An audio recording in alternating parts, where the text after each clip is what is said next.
صلی اللہ علیہ وسلم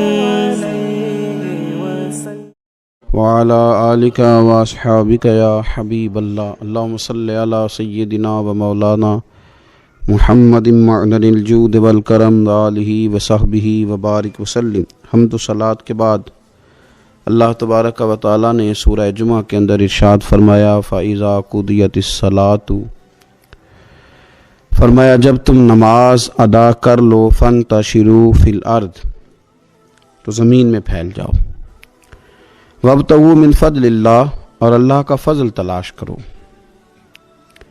یعنی تم رزق کی تلاش میں نکل جاؤ۔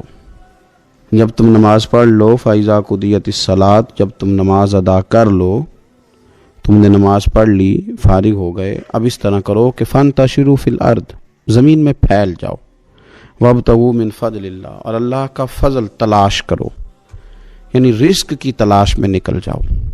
مفسرین نے لکھا مراد رزق کی تلاش میں نکل جاؤ۔ وَاذْكُرُوا اللَّهَ، اور اللہ کا ذکر کرو، کثیرا لعلکم تفلحون، کثرت کے ساتھ اللہ کا ذکر کرو اس امید پر کہ تم کامیاب ہو جاؤ۔ رزق حلال کی جو تلاش ہے اور جو کوشش ہے، یہ اللہ تبارک و تعالیٰ نے نظام زندگی کے اندر ایک خوبصورت نظام رکھا ہے کہ ہم تھوڑا سا آگے بڑھیں گے، کوشش کریں گے، محنت کریں گے، اور اللہ تعالیٰ ہمیں رزق حلال عطا فرمائے گا۔ یہ بات یاد رکھیے کہ اپنے بچوں کا پیٹ پالنے کے لیے، اپنے آپ کو سوال سے بچانے کے لیے، اپنے ماں باپ بہن بھائیوں کی کفالت کرنے کے لیے رزق حلال کی تلاش بڑا محبوب عمل ہے۔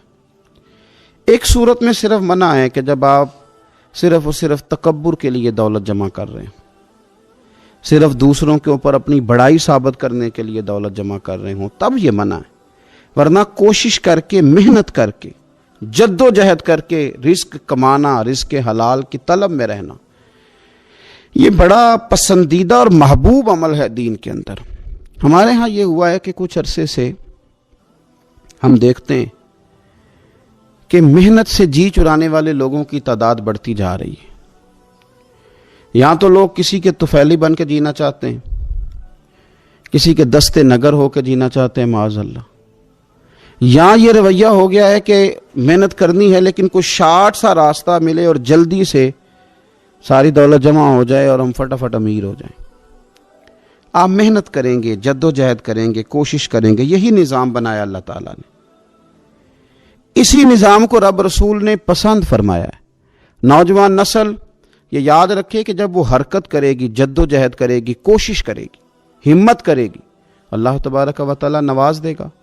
لیکن اگر کوشش ہی چھوڑ دی جائے، محنت ہی چھوڑ دی جائے، طلب ہی چھوڑ دی جائے، تو پھر اس کا نقصان یہ ہوتا ہے کہ معاشرے کے اندر آہستہ آہستہ لوگ سہارے تلاش کرنے لگتے ہیں، کاہلی اور سستی عروج پہ چلی جاتی ہے۔ پھر ہم نے یہ بھی دیکھا کہ آہستہ آہستہ چندہ جمع کرنے والوں کی تعداد بڑھ جاتی ہے، مختلف ناموں پر، مختلف عنوانوں پر چندے جمع کیے جاتے ہیں۔ بھکاریوں کی لمبی فہرستیں ہیں، گداگر مانگنے والے، کسی بھی اشارے پر آپ تھوڑی دیر کے لیے گاڑی کو روکتے ہیں تو پتہ نہیں کتنی کو تعداد ہے جو طلب کرنے والوں کی، اور پھر کئی کئی رنگوں میں، کئی کئی انداز میں لوگ آپ کے سامنے آتے ہیں۔ یاد رکھنا، نبی پاک صلی اللہ تعالی علیہ وسلم نے فرمایا جس نے بغیر طلب کے اپنا ہاتھ پھیلایا، قیامت کے دن اسے سزا یہ ملے گی کہ جب رب کی بارگاہ میں آئے گا تو اس کے چہرے پہ گوشت نہیں ہوگا۔ بغیر طلب کے اور مسلمان ہو کے رب پہ بھروسہ کرنے والا، رسول پاک صلی اللہ علیہ وسلم کو ماننے والا، اور وہ سست ہو اور وہ کاہلی کی زندگی گزارے، آپ آگے بڑھیں، آپ کوشش کریں کہ مجھے کچھ حاصل کرنا ہے۔ آپ بجائے اس کے کہ سہارا تلاش کریں، آپ سہارا بننے کی کوشش کریں۔ اور نوجوان نسل اپنے ذہن کے اندر یہ بات بٹھائے کہ اللہ تعالیٰ نے جوانی دی ہے، طاقت دی ہے، آپ تو کئیوں کا بوجھ اپنے کندھوں پہ رکھ کے سفر کریں، آپ بہت سارے لوگوں کے لیے سہارے کا باعث بنیں، آپ ایک ایسا درخت بنیں کہ جس کی چھاؤں میں سینکڑوں لوگ بیٹھ سکیں، درجنوں لوگ نفع حاصل کر سکیں۔ آپ خوبصورت زندگی بنائیں، اپنے آپ کو آگے لے کر کے جانے کی کوشش کریں، اور اللہ تو بندے کے گمان کے قریب ہے، جس طرح کا انسان ذہن بناتا ہے رب کریم اتنا ہی اس بندے پہ فضل کرتا ہے. اچھی امیدیں وابستہ کریں، خوب محنت کریں، خوب. مطلب یہ کہ سست پڑنا، اٹھتا ہوں، چلتا ہوں، دیکھتا ہوں، کرتا ہوں، کوئی ہو ہی جائے گا، کوئی پہنچ ہی جائے گا، یہ کمزور لوگوں کی علامت، یہ کمزور لوگوں کی. حضرت حسن بصری رحمۃ اللہ علیہ ایک مثال دے کے بڑی بات کو خوبصورت کرتے ہیں. کہتے ہیں کہ نوجوان مجھے ملا تو کہنے لگا حضرت جی آج میں نے عجیب نظارہ دیکھا ہے کہ ایک شیر نے شکار کیا ہے ایک بکری کا، تو اس نے کافی سارا خود کھایا اور باقی منہ میں پکڑ کے ایک پہاڑی پہ چڑھا ہے، وہاں ایک نابینا لومڑی بیٹھی تھی، باقی کا اس نے اس کو کھلایا ہے شکار. تو میں سوچتا ہوں رب کریم تو بندہ نابینا بھی ہو، گھر میں بھی بیٹھا ہو تو اس کو رزق پہنچا ہی دیتا ہے. تو خواجہ حسن بصری رحمۃ اللہ علیہ مسکرا پڑے، کہنے لگے میاں تم نے لومڑی بننے کا پروگرام بنایا، شیر بننے کا کیوں نہیں بنایا؟ تم نے یہ ذہن بنایا کہ گھر میں نابینا بن کے بھی کو بیٹھ جائے تو روٹی پہنچ جاتی ہے، تو یہ ذہن کیوں نہیں بنایا کہ شیر بنتا ہوں، شکار کرتا ہوں، کھاتا بھی ہوں، کھلاتا بھی ہوں. جد و جہد کریں، محنت کریں، آگے بڑھیں، ہمت کریں. میرے رسول کریم صلی اللہ تعالیٰ علیہ وآلہ وسلم کے صحابی حضرت سیدنا کعب رضی اللہ تعالیٰ عنہ ارشاد فرماتے ہیں کہ ایک شخص نبی پاک صلی اللہ علیہ وسلم کے سامنے سے گزرا، تو صحابہ کرام علیہم رضوان نے اس کی چستی دیکھ کر، بڑا چست نوجوان تھا، بڑا تیز چل رہا تھا، اس کی چستی دیکھ کے صحابہ نے کہا کاش اس کی چستی اللہ کے راستے میں ہوتی، یعنی عبادت میں لگا ہوا ہوتا یا جہاد میں لگا ہوا ہوتا، کاش اس کی چستی اللہ کے راستے میں ہوتی. تو نبی پاک صلی اللہ تعالیٰ علیہ وسلم نے فرمایا اگر یہ اپنے چھوٹے بچوں کی ضروریات پوری کرنے نکلا ہوا تو پھر بھی یہ اللہ کے راستے میں ہی ہے. اور فرمایا اگر یہ شخص اپنے بوڑھے والدین کی خدمت کے لیے نکلا ہوا ہے پھر بھی اللہ ہی کے راستے میں ہے. یعنی اگر رزق کما کے بچوں کا پیٹ پالتا ہے پھر بھی رب ہی کا راستہ ہے، اور اگر یہ رزق کما کے بوڑھے ماں باپ کی خدمت کرتا ہے تو یہ راستہ بھی اللہ ہی کا راستہ ہے. اور نبی پاک صلی اللہ تعالیٰ علیہ وسلم نے فرمایا اگر یہ اپنے آپ کو سوال سے بچانے کے لیے یہ کام کر رہا ہے، یعنی مجھے کسی کے آگے ہاتھ نہ پھیلانا پڑے، تو پھر بھی یہ اللہ ہی کے راستے میں ہے. ہاں اگر یہ ریاکاری کے طور پر، فخر کے طور پر یہ کام کر رہا ہے تو پھر یہ شیطان کی راہ میں. اگر صرف اس لیے مال جمع کر رہا ہے کہ میں ذرا لوگوں کو پتہ چل جائے بڑا مالدار ہوں، میرا بعض لوگوں کے اوپر ذہن ہوتا ہے آگے بڑھنے کا، شوق ہوتا ہے بلا وجہ چیزوں کو جمع کرنے کا، فخر بتانے کا، ریاکاری کرنے کا. فرمایا اگر ریاکاری کے ارادے سے ہے تو پھر یہ شیطان کے راستے میں ہے. اور اگر یہ بوڑھے ماں باپ کے لیے رزق کما رہا ہے، چھوٹے بچوں کے لیے کما رہا ہے، اپنے آپ کو سوال سے بچانے کے لیے کما رہا ہے، تو پھر یہ اللہ ہی کے راستے میں، پھر یہ جہاد ہی کر رہا ہے، پھر یہ عبادت ہی میں مشغول ہے، یہ اللہ ہی کے راستے میں. رسول کریم صلی اللہ تعالیٰ علیہ وسلم نے جو سبق ہمیں پڑھایا وہ صرف یہ ہے کہ رزق کماتے وقت تمہاری نیت کا اعتبار ہے. تمہارا ارادہ کیا تھا؟ رزق کماتے وقت ارادہ کیا تھا؟ بہت بڑے بنگلے بنانے کا ارادہ تھا، جائیدادیں جمع کرنے کا ارادہ تھا، بعض رشتہ داروں کو نیچا دکھانے کا ارادہ تھا، بلا وجہ ڈینگے مارنے کا اور اونچی اونچی باتیں کرنے کا ارادہ تھا، یا تمہارا ارادہ یہ تھا کہ حلال آ جائے تاکہ میں سوال سے بچ جاؤں، تاکہ مجھے کسی کے سامنے ہاتھ نہ پھیلانا پڑے. یہ حدیث ہمیں صحیح بخاری میں ملتی ہے. نبی پاک صلی اللہ تعالیٰ علیہ وسلم نے فرمایا بے شک مال بڑا سرسبز ہے اور بڑا میٹھا ہے. فرمایا جس نے اچھی نیت کے ساتھ مال حاصل کیا بڑا میٹھا ہے، بڑا سرسبز ہے، اور جس نے اچھی نیت کے ساتھ حاصل کیا اللہ اسے برکت عطا کر دے گا. تھوڑے پیسوں میں برکت ہو جائے گی، تھوڑے میں بھی. کئی دفعہ تھوڑے پیسے ہوں گے پر ختم نہیں ہوں گے، ان میں برکت ہو جائے گی نیت اگر ٹھیک ہے. اور حضور صلی اللہ تعالیٰ علیہ وآلہ وسلم نے ارشاد فرمایا اگر کسی نے بری نیت کے ساتھ حاصل کیا تو اس میں برکت نہیں ہوگی، اس کے اندر پھر اس کے لیے وہ خیر نہیں ہوگی جو اچھی نیت پہ ہوتی. اور فرمایا یہ ایسا رزق ہے جسے کھائے گا پر پیٹ نہیں بھرے گا، سیر نہیں ہوگا. رزق اس نے کھا لیا ہے، چونکہ نیت یہ تھی کہ تفاخر کے لیے جمع کرنا، دولت ہونی چاہیے، بنگلہ ہونا چاہیے، لوگوں کو پتہ چلے کہ یہاں بھی ایک سیٹ صاحب ہوتے ہیں. تو یہ نیت پر ڈپینڈ کرتا ہے کہ آپ کا ارادہ رزق کماتے کیا ہے. بہت زیادہ محنت کرنے کی کوشش کریں، بالخصوص نوجوان اپنے دلوں کے اندر یہ جد و جہد پیدا کریں کہ ہم نے محنت کر کے رزق کمانا ہے. یہ جو ہاتھ پھیلاتے ہیں یہ بزدل لوگ ہوتے ہیں، یہ کمزور لوگ ہوتے ہیں. یہ ہاتھ جب کسی کے آگے کوئی شخص پھیلاتا ہے تو اپنی خودداری کا سودا کرتا ہے.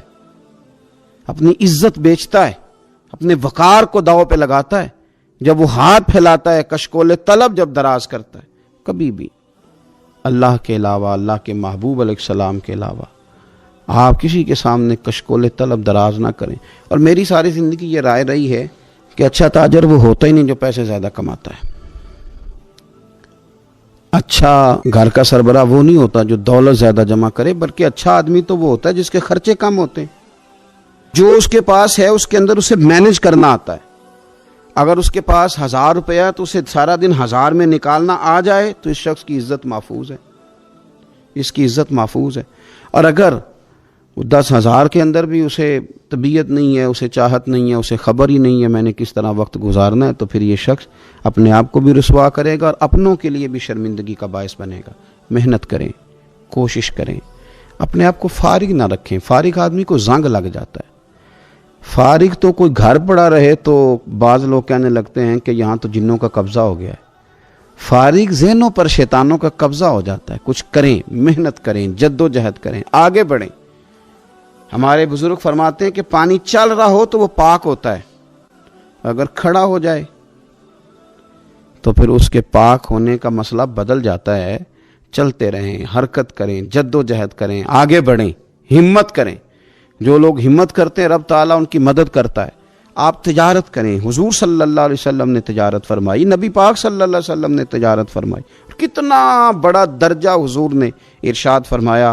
اللہ کے پیارے محبوب صلی اللہ تعالیٰ علیہ وسلم ارشاد فرمانے لگے، یہ حدیث پاک آپ کو ترمذی میں اور دیگر کتابوں میں ملے گی، فرمایا جو تاجر سچا ہوگا نا، تجارت کرے پر سچ بولے، سودا جو ہے وہی بتائے، سچا جو تاجر ہوگا اسے اللہ تبارک و تعالیٰ قیامت کے دن نبیوں، صدیقوں اور شہیدوں کے ساتھ جگہ عطا فرمائے گا۔ اور یہ اتنا بڑا درجہ، یعنی اسے صدیقین کے ساتھ کھڑا کر دیا، شہداء کے ساتھ، حالانکہ یہ شہید نہیں ہوا، یہ تو دکان کرتا رہا وقت پہ، اللہ نے اسے اپنے انبیاء کے ساتھ جگہ دے دی۔ اس کا مطلب ہے رب صرف مسجد میں نہیں ملتا، دکان پہ بھی مل جاتا ہے۔ شرط یہ ہے کہ دیانتداری کے ساتھ تجارت کی جائے، دیانتداری کے ساتھ۔ ایک تو یہ کہ یہ کام کریں، پھر یہ کہ بہت سارے صحابہ کھیتی باڑی کرتے تھے، بہت سارے صحابہ، اور حضور صلی اللہ تعالی علیہ وسلم نے فرمایا اگر تم نے کوئی درخت لگایا، پودا لگایا، تو جو بھی جاندار اس سے نفع حاصل کرے گا اللہ تمہیں اس کا اجر عطا کرے گا۔ کوئی بھی آپ کھیتی باڑی کریں، محنت کریں، جد و جہد کریں، پھر اس سے آگے ہاتھ سے مزدوری کرنا ہے، ہاتھ سے مزدوری۔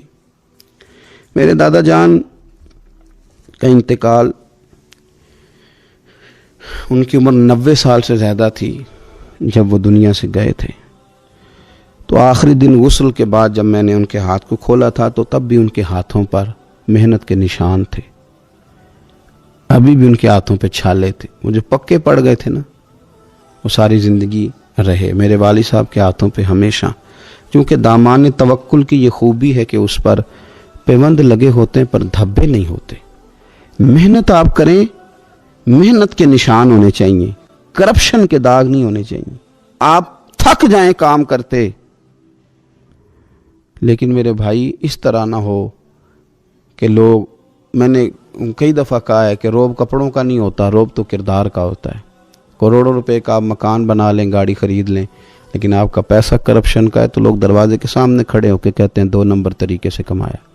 لیکن چھوٹا سا کوئی ملازم ہو کسی دفتر میں، ہو دیانتدار، تو لوگ دروازے کے سامنے بڑا افسر بھی کھڑا ہو کے کہتا ہے یار یہ بندہ نہ رشوت لیتا ہے نہ ناجائز سفارش سنتا ہے، اس سے ذرا احتیاط سے بات کرنی ہے۔ تو بتلائیے روب کپڑوں کا ہے کہ کردار کا ہے، دولت کا ہے کہ کردار کا ہے؟ کردار کی عظمت ہوتی ہے۔ اس لیے میرے نبی پاک صلی اللہ تعالی علیہ وسلم نے فرمایا کسی بندے نے بھی، یہ بخاری ہے، حضور فرماتے ہیں کسی نے بھی اپنے ہاتھ سے زیادہ بہتر کھانا کوئی نہیں کھایا، اپنے ہاتھ کی کمائی سے زیادہ بہتر کسی بندے نے کھانا نہیں کھایا۔ اور فرمایا اللہ کے نبی حضرت داؤد علیہ السلام اپنے ہاتھوں سے کمائی کر کے کھایا کرتے تھے، اپنے ہاتھوں سے محنت کر کے کھاتے تھے۔ سب سے بہترین کھانا آپ وہ کھاتے ہیں جو آپ اپنے ہاتھوں سے محنت کرتے ہیں، مشقت کرتے ہیں، آپ کوشش کر کے جو کھانا آپ محنت کر کے کماتے ہیں۔ یہ مزدور بڑے شاندار لوگ ہوتے ہیں، یہ کسان بڑے شاندار لوگ ہوتے ہیں. میں نے دیکھا ہے رات کی تنہائیوں میں اٹھ کے کھیتوں کو پانی لگاتے. میں نے ان کو جانوروں سے پیار کرتے دیکھا ہے، ان کو محبت کرتے دیکھا ہے. میں نے دیکھا ہے کہ یہ بہت سارے دنیاوی تکلفات سے نکل جاتے ہیں. ان کو زیادہ فکر نہیں رہتی کہ میرے کپڑوں پہ دھبے ہیں کہ یہاں کس طرح کا ماحول ہے. میں نے دیکھا ہے کہ ان کی عیدیں تک اپنے جانوروں کے ساتھ گزرتی ہیں، ان کے ساتھ وقت گزارتے ہیں، پیار کرتے ہیں. آپ جب محنت کا ارادہ کرتے ہیں تو اللہ بڑا نوازتا ہے. اپنی زندگی محنت والی، جد و جہد والی بنائیں. اور یاد رکھیں ہماری سوسائٹی کے اندر اتنے زیادہ غم نہیں ہیں. سب سے زیادہ پریشانی یہ ہے کہ جوان سست ہو گئے. علامہ اقبال نے کہا تھا لہو مجھ کو رلاتی ہے جوانوں کی تن آسانی. جوان اصل میں کمزور ہو گئے، اس لیے خرابی زیادہ بڑھ گئی. اگر جوان تازہ دم ہوں، سستی کو چھوڑیں، آگے بڑھنے کا جذبہ پیدا کریں. اٹھ باندھ کمر کیوں ڈرتا ہے، پھر دیکھ خدا کیا کرتا ہے. کوشش کریں، ہمت کریں، محنت کے ساتھ رزق کمائیں، اپنوں کا سہارا بنیں، اپنوں سے پیار کریں. اتنے زیادہ غریب لوگ نہیں ہیں ہمارے ہاں. صرف یہ ہے کہ جو محنت کر سکتے ہیں انہوں نے محنت چھوڑ دی ہے. سورہ ابراہیم کی پہلی آیہ مبارکہ میں فرمایا کہ الف لام را کتاب انزلناہ الیک لتخرج الناس من الظلمات الی النور. فرمایا اے محبوب علیہ السلام، یہ کتاب ہم نے آپ پر نازل کی ہے تاکہ آپ لوگوں کو اندھیروں سے نور کی طرف لے جائیں، تاکہ آپ لوگوں کو اندھیروں سے نکال کے نور عطا فرما دیں. بِإِذْنِ رَبِّهِمْ إِلَى صِرَاط، اور اپنے رب کے حکم سے اپنے رب کے رستے کی طرف لوگوں کو لے جائیں. العزیز الحمید، وہ رب جو بڑا غالب بھی ہے اور جو حمد کیا گیا ہے، جس کی حمد کی جاتی ہے، اس کے رستے کی طرف آپ لوگوں کو لے جائیں. من الظلمات الی النور، لوگوں کو اندھیروں سے نکالیں اور ظلمات سے نکال کے انہیں نور دیں. ہمارے مفسرین کرام نے یہاں لکھا ہے کہ یہ دیکھ لیں کہ قرآن مجید نے ظلمات، اندھیرے جب بیان کیے تو جمع کا صیغہ استعمال کیا، اور جب الی النور کہا تو واحد کا صیغہ استعمال کیا. ظلمات زیادہ ہیں اور نور ایک ہے، اندھیرے زیادہ ہیں اور روشنی ایک ہے. معنی کیا ہے کہ کائنات میں جتنے بھی اندھیرے ہیں ان سب سے دور کرنے والی روشنی ایک ہی ہے جو مدینے والے رسول کے پاس موجود ہے، جو نبی پاک صلی اللہ علیہ وسلم کی بارگاہ میں موجود ہے، جو حضور کے پاس موجود ہے. یہ روشنی ایک ہی ہے. اندھیرے بے شمار ہیں، کثرت سے اندھیرے ہیں. ایک اندھیرا کفر کا ہے، ایک اندھیرا نفاق کا ہے، ایک اندھیرا جہالت کا ہے، ایک اندھیرا غربت کا ہے، ایک اندھیرا تنہائی کا ہے، ایک اندھیرا مایوسی کا ہے. یہ سارے اندھیرے ہیں. نکلیں گے کیسے؟ جب ہم کسی اور سے روشنی نہیں لیں گے، روشنی لیں گے رسول پاک کی بارگاہ سے. اعلیٰ حضرت فاضل بریلوی رحمۃ اللہ تعالیٰ علیہ نے نا ایک بات یہاں بیان فرمائی ہے، وہ بڑی عجیب اور بڑی انوکھی ہے. اعلیٰ حضرت فرماتے ہیں کہیں اور سے تم روشنی لوگے نا تو یہ پہر دو پہر رہے گی. یہ جتنی چاندنی، جتنی روشنی ہے یہ ڈھل جاتی ہے، ڈھل رہی ہوتی ہے. یہ چاند کی جو چاندنی ہے نا یہ ڈھلتی ہے، پورے عروج پہ جاتا ہے، پھر کم ہوتا ہے، پھر کم ہوتا ہے، پھر کم ہوتا ہے، پھر کم ہوتا ہے. فرماتے ہیں ایک روشنی ایسی ہے جو کبھی کم نہیں ہوتی، اور اس روشنی کا نام نور مصطفیٰ ہے صلی اللہ تعالی علیہ وسلم. فرمانے لگے ماہ مدینہ اپنی تجلی عطا کریں، اے ماہ مدینہ اپنی تجلی عطا کریں. یہ ڈھلتی چاندنی تو پہر دو پہر کی ہے، یہ جو ہمارے پاس چاند کی چاندنی ہے یہ تو ڈھل رہی ہے، پہر دو پہر رہے گی. اے ماہ مدینہ آپ اپنی تجلی عطا. یا رسول اللہ ایک اندھیرے سے نکلیں گے دوسرے میں گم ہو جائیں گے، دوسرے سے نکلیں گے تو پتہ نہیں کون سا رستہ ملے گا، آپ مہربانی کریں، اے ماہ مدینہ ہمیں اپنی تجلی عطا کریں، آپ اپنا کرم فرمائیں. اندھیرے بہت سارے ہیں، نور ایک ہی ہے، نور ایک ہی ہے، اور اس نور کا نام محمد مصطفیٰ ہے صلی اللہ تعالی علیہ وسلم. نور ایک ہے. میرے عزیز آپ جتنا مرضی بھاگ لیں، جتنا مرضی دوڑ لیں، جتنی مرضی آپ ترقی کر لیں، پڑھ لیں، جو مرضی کر لیں، اندھیرے پیچھا نہیں چھوڑتے. اس لیے کہ یہ اندھیرے گہرے ہیں، ان کے مختلف روپ ہیں، ان کے مختلف رنگ ہیں، یہ مختلف طرح کے اندھیرے ہیں. یہ آپ کا پیچھا تب چھوڑیں گے جب آپ نور مصطفیٰ سے روشنی حاصل کریں۔ میرے رسول پاک صلی اللہ علیہ وسلم نے ہمیں روشنی دی ہے، میلاد والے محبوب صلی اللہ تعالی علیہ وسلم نے ہمیں نور دیا ہے، اور ہر موقع پر روشنی دی ہے۔ ہر موقع پر کسی ایک موضوع پر آپ رسول پاک صلی اللہ تعالی علیہ وسلم کی کسی ایک موقع پر آپ حضور کی تعلیمات حاصل کرنا چاہیں گے تو درجنوں حدیثیں ملیں گی، آپ کو سینکڑوں کے لحاظ سے اشارے اور تعلیمات ملیں گی، ہر چیز آپ کو میسر آئے گی اور آپ کو لطف آئے گا۔ میں کل ایک بزرگ کی بات سن رہا تھا، مجھے بڑا مزہ آیا۔ وہ حدیث پاک بیان کر رہے تھے کہ نبی پاک صلی اللہ علیہ وسلم نے فرمایا کہ میں اور یتیم کو پالنے والا قیامت کے دن اس طرح ہوں گے جس طرح یہ دو انگلیاں جڑی ہوئی ہیں۔ تو فرمانے لگے دیکھ لو میرے نبی پاک کے لفظ بھی محفوظ ہیں اور میرے نبی کے اشارے بھی کتابوں میں محفوظ ہیں۔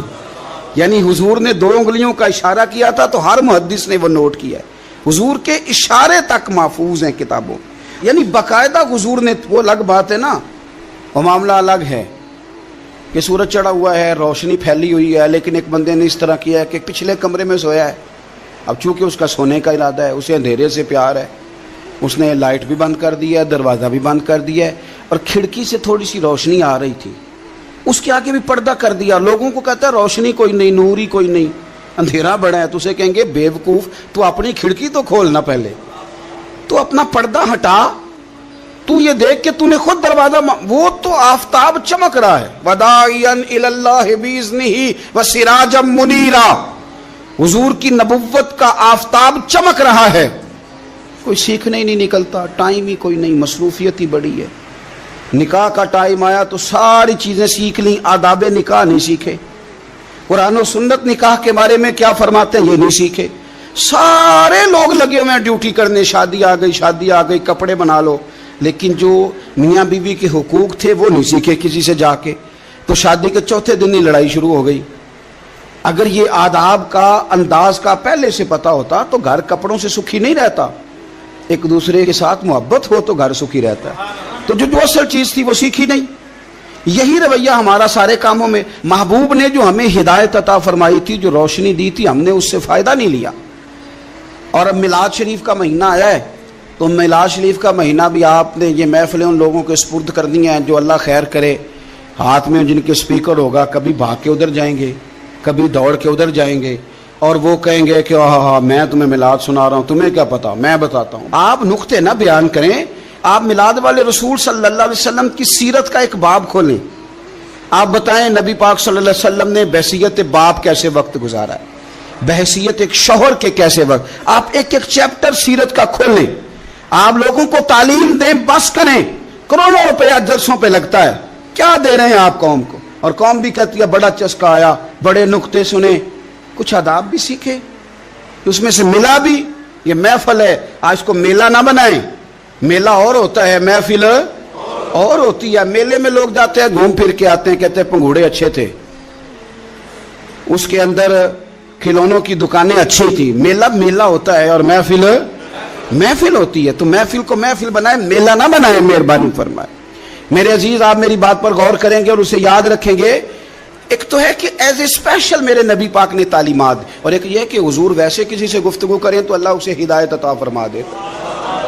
سیرت النبویہ میں موجود ہے، حضرت بریدہ اسلمی رضی اللہ تعالیٰ عنہ صحابی ہیں، وہ فرماتے ہیں کہ جب ابو جہل نے اعلان کیا نا کہ جو معاذ اللہ ثم معاذ اللہ نقل کفر نہ باشد، حضور ہجرت کر کے مکہ مکرمہ سے مدینہ طیبہ جا رہے، تو جو سید عالم صلی اللہ علیہ وسلم کو گرفتار کرے گا اسے 100 سرخ اونٹ دیے جائیں گے۔ آج ہمارے زمانے میں سائیول نسل کی گائے بھینس بڑی مہنگی ہے، تو 100 گائیں وہاں سے لے آئیں تو کتنے کروڑ بنا۔ عرب میں سرخ اونٹ بڑا مہنگا تھا، اور 100 ملے گا تو بڑے بڑے لوگوں کے لیے بڑا اچھا موقع مل گیا امیر بننے کا، تو بڑے لوگ بھاگے۔ بریدہ کہتے ہیں میں اکیلا نہیں، 70 بندے میں نے ساتھ لیے، چونکہ انعام ہی بہت تگڑا تھا، 70 بندے ساتھ لے کے میں گیا حضور کو گرفتار کرنے۔ تو مکہ مکرمہ سے کوئی 70-75 کلومیٹر کے فاصلے پر میں نے نبی پاک صلی اللہ علیہ وسلم اور جناب صدیق اکبر کو پا لیا۔ کہتے ہیں جب 70 سواروں کے ساتھ ان کے ہاتھ میں نیزے ہیں، تلواریں ہیں، ان 70 سواروں کے ساتھ جب میں وہاں پہنچا اور جناب صدیق اکبر رضی اللہ تعالیٰ عنہ نے ہمیں آتے ہوئے دیکھا تو تھوڑا گھبرائے. کہتے ہیں صدیق اکبر گھبرا رہے تھے کہ 70-71 بندے آ گئے, پر حضور زیر لب تھوڑا تھوڑا مسکرا رہے تھے. حضور زیر لب تھوڑا تھوڑا مسکرا رہے تھے. اور نبی پاک صلی اللہ علیہ وسلم بڑے اطمینان کے ساتھ بیٹھے. بریدہ آ گئے اور جب آ کے کھڑے ہوئے نا تو حضور نے پوچھا تمہارا نام کیا ہے؟ ایک بندہ گرفتار کرنے آیا ہے. میں نے کہا کہ جب آپ کو بڑا ڈر چڑھا ہو تو روشنی مدینے والے رسول عطا کریں گے. چاروں جانب خوف ہو تو نور میرے نبی سے لے لو, انشاءاللہ دل ٹھنڈا ہو جائے گا. حضور نے نہ پوچھا تھا, بندہ پکڑنے آیا ہے, وہ آیا ہے 70 بندے لے کے گرفتار کرنے. حضور پوچھتے ہیں تیرا نام کیا ہے؟ کہتے بریدہ. برد عربی میں ٹھنڈے کو کہتے ہیں. حضور جناب صدیق اکبر کی طرف دیکھ کے فرمانے لگے کوئی ڈرنے والی بات نہیں ہے, تو معاملہ ہی ٹھنڈا ہے سارا. حضور فرمانے لگے تیرا قبیلہ کون سا ہے؟ کہنے لگے حضور بنو اسلم. اسلم سلام, یہ سلامتی سے نکلے. اس نے کہا بنو اسلم میں سے ہوں. تو حضور فرمانے لگے ابو بکر یہ اور مسئلہ ٹھیک ہو گیا, یہ تو معاملہ کوئی فتنے والا نہیں ہے, تو سارا کام ہی سلامتی والا ہے. حضور نے تیسرا سوال کیا اور آخری سوال کیا. فرمانے لگے بنو اسلم قبیلے کی تو بڑی شاخیں ہیں, تو کس شاخ سے؟ کہا حضور بنو سہم میں سے. سہم کا معنی حصہ. تو حضور فرمانے لگے تو فکر نہ کر, تجھے تیرا حصہ ملے گا. تو حضرت بریدہ کہتے ہیں میں نے کہا پھر آپ کا نام کیا ہے؟ تو حضور فرمانے لگے میں وہ محمد ہوں جسے اللہ نے اپنا رسول بنا کے بھیجا ہے. میں وہ محمد ہوں صلی اللہ علیہ جسے اللہ نے اپنا رسول بنا کے بھیجا ہے. تو بریدہ آگے بڑھے اور اپنا ہاتھ آگے کر کے کہنے لگے آپ نے فرمایا تھا نا کہ حصہ ملے گا, تو پھر مجھے پڑھائے کلمہ, میں بھی مسلمان ہونا چاہتا. مل گیا حصہ. حضور روٹین کی بات چیت کریں تو اللہ ہدایت عطا کر دیتا. روٹین کی بات چیت کریں تو بھائی جو ایز اے اسپیشل حضور کا دین سیکھے, جو غور کر کے سیکھے. ہر پریشانی آپ کی, ہر, اور یار بندوں کی نہیں جانوروں کی بھی, صرف بندوں کی نہیں جانوروں کی بھی. ترغیب و ترہیب دیکھیے. اور اعلیٰ حضرت فاضل بریلوی رحمۃ اللہ علیہ کی الامن والاولا دیکھیے. نبی پاک صلی اللہ علیہ وسلم کے صحابی حضرت تمیم داری رضی اللہ تعالیٰ عنہ فرماتے ہیں میں حضور کے ساتھ تھا, ایک جگہ کھڑے تھے, ہم بہت سارے صحابہ تھے. ایک اونٹ دوڑا دوڑا آیا, اس نے نا پہلے حضور کی قدم چومے, پھر کان میں کچھ کہا اونٹ نے. تو حضور فرمانے لگے تو فکر نہ کر, اگر تو سچا ہے تو تیری مدد ہوگی, اور اگر تو جھوٹا ہے تو تجھے تیرے جھوٹ کی سزا ملے گی. یعنی میں کیسے اس بندے کو سمجھاؤں, میں کیسے اسے سمجھاؤں. کمیٹی ڈال کے رو کے درد سے ادھار لے کے کوئی مدینے گیا, اور ماڑا بندہ, اور اس کی تڑپ ہے کہ میں سونے کو اپنے دکھ سناؤں. تو وہ کھڑا ہوا تو ایک صاحب اسے کہنے لگے یہ معاذ اللہ سنتے نہیں تو کس کو سنا رہا ہے؟ چپ کر, کنٹرول کر اپنی زبان کو. اگر دین نہیں آتا تو نبی پاک سے محبت کرنے والوں کے دل نہ توڑ. جو رسول اونٹوں کی بولیاں بڑے خوب طریقے سے جانتے ہیں وہ اپنے غلاموں کی باتوں کو نہیں سنتے. یہ تو نے کیسی بات کر دی. اعلیٰ حضرت کہتے ہیں لب واہ ہے, آنکھیں بند ہیں, پھر بھی پھیلی ہیں جھولیاں. کہتے ہیں لب کھلے ہیں, آنکھیں بند ہیں, اور میری جھولی پھیلی ہے. میری جھولی, پتہ نہیں آپ کو بھی اتنا ہی مزہ آ رہا ہے جتنا مجھے آ رہا ہے, کہ آپ سوچتے ہیں. کہتے ہیں لب واہ ہیں, آنکھیں بند ہیں, پھیلی ہیں جھولیاں. یہ بریلی کے امام شعر نہیں لکھتے, ساتھ ساتھ مزہ بھی لیتے. آپ ذرا اندازہ کیجیے بات کرنے کا. کہنے لگے میں کھڑا ہوں حضور کی جالی کے سامنے, اور کیفیت میری یہ ہے کہ لب واہ ہے, آنکھیں بند ہیں, پھیلی ہیں جھولیاں. حضور کچھ آیا بھی ہے, اعلیٰ حضرت کچھ ملا بھی ہے. اب دیکھیں کسی کے سوال سے پہلے جواب دیتے ہیں. کہتے ہیں لب واہ ہیں, آنکھیں بند ہیں, پھیلی ہیں جھولیاں, اور کتنے مزے کی بھیک تیرے پاک در کی ہے. کتنے, اور خالی بھیک نہیں ملی, مزہ بھی بڑا ہی آیا ہے. یعنی وہاں سے لینے کا, بھیک لینے کا مزہ بھی, خود بھیک دیں خود ہی کہیں منگتے کا بھلا ہو. یہ تو شعر ہے نا, تھوڑا سا بندہ پڑھا لکھا ہو تو سمجھ میں آتے ہیں. تو دیسی بندے بھی بڑی باتیں, میں نے آپ کو پہلے بھی بتایا تھا, اور وہ بات مجھے بڑا مزہ دیتی ہے. میں پہلی دفعہ حاضر ہوا تو ایک بابا جی کو نا, وہ جن کی وہاں ڈیوٹی ہوتی ہے نا پولیس والے, وہ دھکے دے رہے ہیں, یلا حاجی نکل, اس کو دھکے دے رہے ہیں. تو بابا میرے آگے آگے, بابا اسے کیا کہتا, کہتا تیری خیر ہوئے پہرے دارا, روزے دی جالی چوم لین دے. ایک دفعہ نہیں 2-4 دفعہ بابا جی نے کہا. تو کئی دفعہ ہم کسی کو مسئلہ تو بتاتے ہیں لیکن وہ بندہ تو ذوق میں ہوتا ہے نا, اور وہ جو مسئلہ بتاتا ہے وہ نرالا ہوتا ہے. وہ باہر نکل کے نا تو میں نے بابا جی سے کہا, میں کہا تسی 10 ساری شعر پڑھے پنجابی دا, ان کو تو تہاڈی سمجھ لگدی سی, وہ تے عربی ہے. تو بابا جی میرے تھپکی دے کے نا یا کندھے پہ کہندے پتر مینوں بھی پتہ ہے, مینوں بھی پتہ ہے, انہوں نہیں سمجھ لگدی, میں تے اپنا رانجھا پہ راضی کردا سی. مینوں بھی پتہ, تیری خیر ہوئے پہرے دارا روزے دی جالی. آپ یقین کریں کہ جو رانجھا راضی کرنے والے ان کی بھی کیا ہی بات ہے. روزے دے دوالے نے غلاماں دیاں ٹولیاں, وہ ویکھو ایک پیا سن دے کروڑاں دیاں بولیاں. اونٹ آیا, آ کے اس نے پہلے قدم چومے, کان میں کچھ کہا. حضور نے فرمایا تو فکر نہ کر, اگر تو سچا ہے تو جیسے تو کہتا ہے ویسے ہو جائے گا, اور اگر تو جھوٹا ہے تو پھر تجھے تیرے جھوٹ کی سزا بھی ملے گی. تھوڑی دیر گزری تو حضرت تمیم داری رضی اللہ تعالیٰ عنہ فرماتے ہیں کچھ لوگ دوڑے دوڑے آئے, عرض کرنے لگے حضور یہ ہمارا اونٹ بھاگ آیا ہے اور 3 دن سے بھاگا ہے, مل نہیں رہا. حضور فرمانے لگے یہ تو تمہاری شکایت کر رہا ہے, یہ تو کہہ رہا ہے یا رسول اللہ میں نے گرمی سردی میں ان کی خدمت کی, اور جب میں بوڑھا ہو گیا تو انہوں نے مجھے افزائش نسل کے لیے رکھ لیا. میری نسل سے ان کے کتنے اونٹ پیدا ہوئے, اب میں بوڑھا ہو گیا ہوں تو مجھے کاٹ کے ذبح کر کے کھانا چاہتے ہیں. اس نے کان میں کہا, حضور نے ترجمہ کر کے بتایا. کریم رسول فرمانے لگے بولو تم کیا کہتے ہو؟ کہنے لگے سونیا جی جس نے جو آپ کو بتایا نا بالکل ہی سچ بتایا. ابو داؤد شریف کی حدیث عرض کر رہا ہوں, حضور بالکل ایسے ہی ہے, گرمی سردی میں اس نے کام کیا, پھر ہم نے اس سے بڑے افزائش نسل کا کام لیا, حضور ذبح کرنا چاہتے ہیں. تو نبی پاک فرمانے لگے اتنی جو خدمت کرے اس کا صلہ پھر چھری ہے, کہ تم اچھا صلہ دے رہے ہو. کہنے لگے حضور ہم کچھ نہیں کہتے, ذبح بھی نہیں کرتے, آپ اس کو دے دیں. حضور فرمانے لگے اب نہیں میں تم پہ اعتماد کرتا, اس طرح کرو میرے ہاتھ بیچ دو. 100 دینار کا میرے نبی پاک نے اونٹ خرید لیا. حضور نے نا اونٹ کو تھپکی دی, فرمایا جا تو آزاد ہے. اونٹ نے نا پتہ نہیں کیا باتیں کی, ایک بات کی تو حضور نے فرمایا آمین, دوسری کی تو کہا آمین, تیسری کی دعا کی تو کہا آمین, چوتھی بات اونٹ نے کی تو نبی پاک رو پڑے. اونٹ چلا گیا. صحابہ کہتے ہیں عرض کی یا رسول اللہ اونٹ نے کیا کہا ہے؟ تو حضور فرمانے لگے اس نے پہلی دفعہ یہ کہا ہے کہ یا رسول اللہ اللہ آپ کو میری طرف سے, اسلام کی طرف کے اور قرآن کی طرف سے بہترین صلہ عطا کرے. تو میں نے کہا آمین, اور پھر اس نے کہا دوسری دعا دی, اے اللہ کے پیارے رسول صلی اللہ علیہ وسلم جس طرح آپ نے آج میرا خوف دور کیا ہے, میں دعا کرتا ہوں اللہ آپ کی امت سے قیامت کا خوف دور کرے. اور میں نے کہا آمین. تو نبی پاک صلی اللہ تعالی علیہ وآلہ وسلم فرماتے ہیں پھر اس نے تیسری دعا کی, عرض کی یا رسول اللہ صلی اللہ تعالی علیہ وسلم جس طرح آج آپ نے میرا خون بچایا ہے, سنیا میری دعا ہے رب تیری امت کا خون محفوظ کرے. تو میں نے کہا آمین.